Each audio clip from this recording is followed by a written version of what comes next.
before I get into this video, I just want to iterate that a lot of people died in 9/11, and not all of them were popular, but not all of them needed to be popular because it affected a lot of people, whether they're popular or not, still people's lives, and that was very important.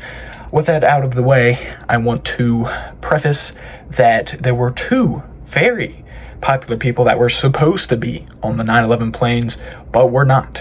As you might know, Mark Wahlberg was supposed to be on the 9/11 planes, but then he rethought his plans. And also, Seth McFarlane was supposed to be on the 9/11 plans, but he had a bad hangover the night before. No, I'm not going to sit here and say that two of the most popular people that were supposed to be on the planes, there were people that were well known that were on the planes, but not incredibly A-list. Seth MacFarlane and Mark Wahlberg, those were A-list people. Those were people that might have been in these upper social circles, and then it just so happened that they didn't get on the 9/11 planes. Now, what is the purpose of making this video? The purpose is that if you're in these top social connections, as we will see, sometimes you get saved from actions that are above your pay grade.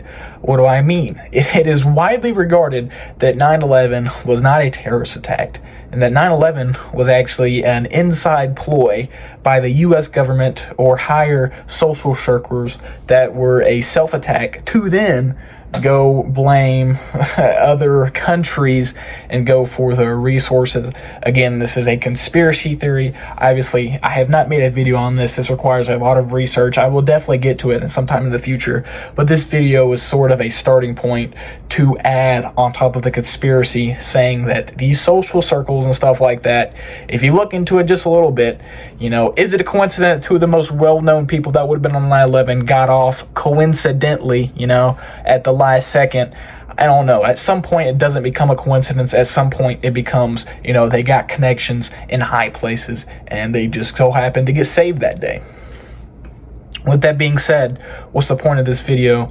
Things are a lot deeper than they seem, and sometimes being in high social circles will get you saved in bad situations. That's going to be it for today. Stay safe and stay hydrated.